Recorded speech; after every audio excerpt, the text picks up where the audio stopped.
I've heard people talk about Argentina being drawn back into its dark past. No. Assassinations. No.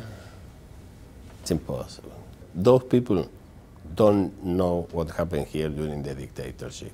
We are talking about people thrown alive from planes.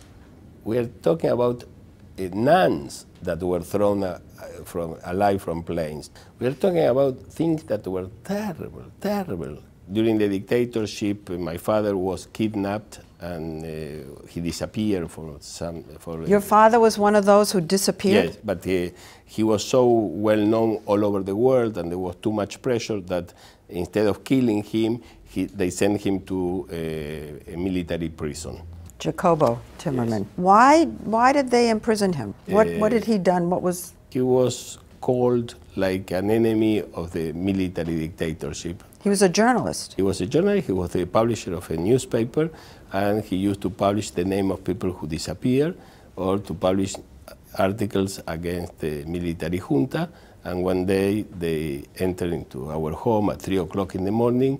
They kidnapped him, took him away. He spent 3 years in jail. Tortured. He was very tortured, terrible torture. And because of my activities trying to obtain support all over for his release, one day they called me from an embassy, the American embassy, I will tell you, and the ambassador said to me, listen, I think you are not safe anymore in Argentina. So from one day to another day, I left Argentina, and then I moved to the United States, and I applied for political asylum.